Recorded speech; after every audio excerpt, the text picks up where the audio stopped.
What is up, guys? It is Lucky Punch Sports back with another video going over my card overview for UFC 320. Let's get it. Abus Magomedov kicks off the main card looking to extend his 3-fight win streak against Joe Pyfer. Pyfer is a very divisive fighter, but whether you like him or not, he has explosive power. His last time out at 316, Pyfer dropped Gastelum multiple times and did enough damage to flatline most other opponents. Pyfer is building a decent UFC resume after a disappointing decision loss to perennial gatekeeper Jack Hermanson. Pyfer is very one-dimensional. With a right hook he sits on. He doesn't even bother with jabs or combos to set it up. He just stands in range and waits to unleash that right hook. And Magomedov is another fighter who succeeds despite often and open flaws in his game. Magomedov's path to victory is by mixing up his attacks and not letting Pyfer sit on the hook. He's a bad gas tank. He struggles against fighters who can smother and not let him reload after the attacks. Pyfer's style will bode well against Magomedov by staying in range and waiting for that hook. Pyfer can wait until Magomedov eventually leaves an opening to get a clean shot off on him. I don't think either fighter has a high ceiling in the division, but Pyfer will win this by dropping a gas Magomedov with a right hook in the second round. And Josh Emmett takes on Youssef Zalal in a fight between two top 10 contenders. Emmett's already 40-1-3 in his last 4. However, he does possess unnatural power and a swinging right hook similar to Pyfer. Emmett has lasted nearly a decade in the UFC by relying on his overhands. Against grapplers like Bryce Mitchell, it can cause instant naps, but against smarter opponents, which Zalal is, it can create openings and holes. Zalal is the antithesis to Emmett. He's still on the right side of 30 and got cut in 22 after 4 fights without a win, one of which was a close loss to Ilya. Since returning last year, he's gone 4-0 with 3 subs in a very boring sparring match against Calvin Cutter.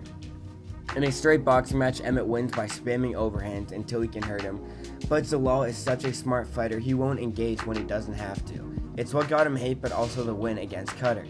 Zalal is sneaky good on the ground and cautious on the feet. If Emmett's learned anything from the past losses, he should set up his attacks and spam that overhand still.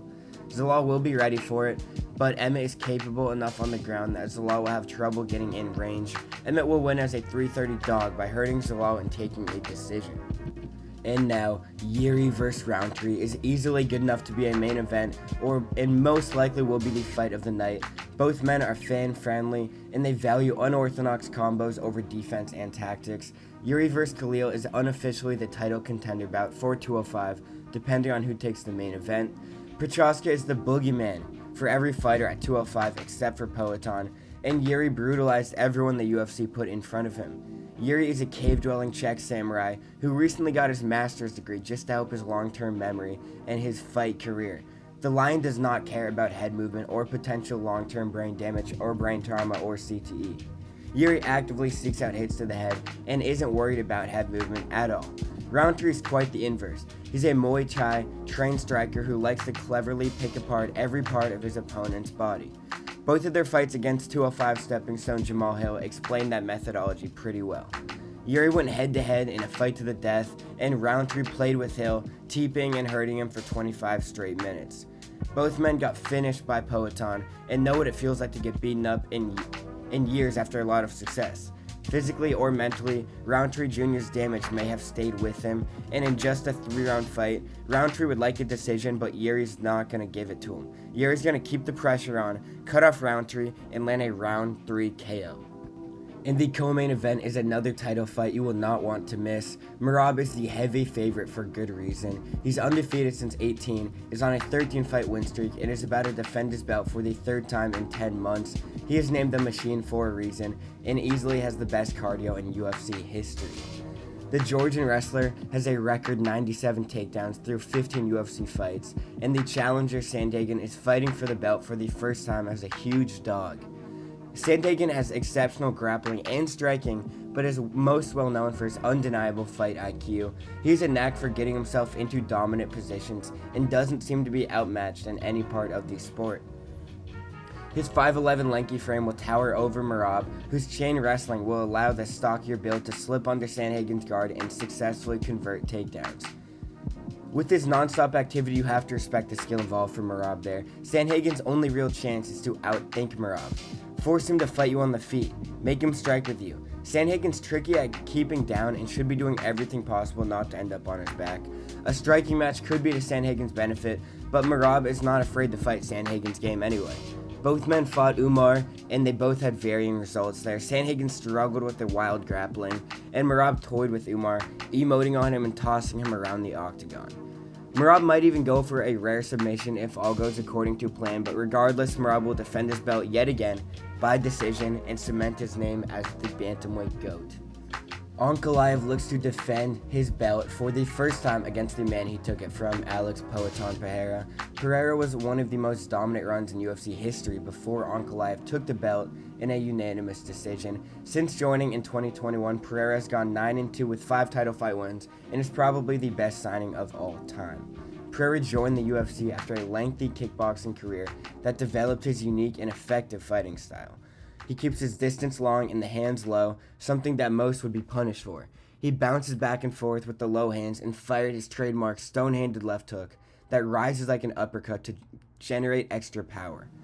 Pereira was able to knock out all 4 of his opponents in his title fights at 205 until Ankalaev, who's only lost 1 fight in the UFC from a last-second triangle from the Scotsman Paul Craig back in 2018. Since then, he's gone 14 fights unbeaten with 7 finishes. And Ankalaev is just as unique a talent as Pereira.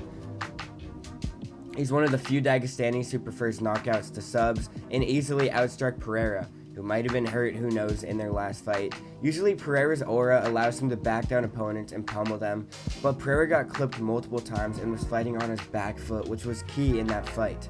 It was the only time in his UFC career he was not the aggressor, and he looked extremely uncomfortable being outstruck. I'm taking Pereira in the rematch to upset the champion.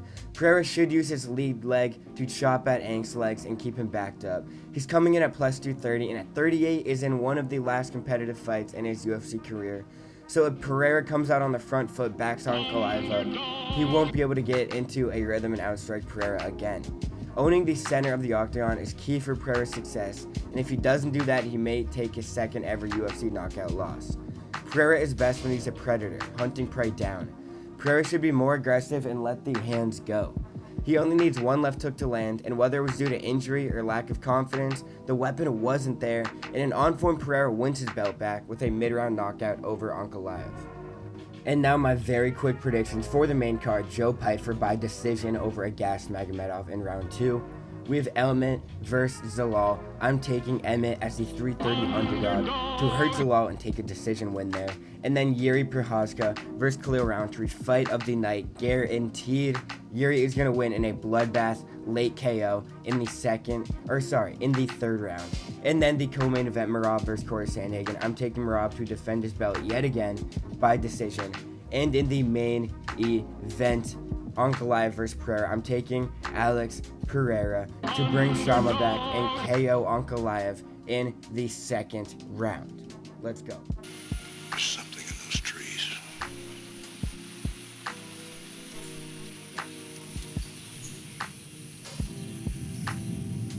And the lock of the night is, if you have not seen a Teba Gautier fight, you are missing out. The silent assassin brutalizes everyone placed in front of him and is fair to earn the 185 in Ngannou. Per comparison, still only 23, Gautier is growing so much every fight. Tristan Vines better be getting paid well for taking this on short notice, because he will be lucky to get past the first round conscious.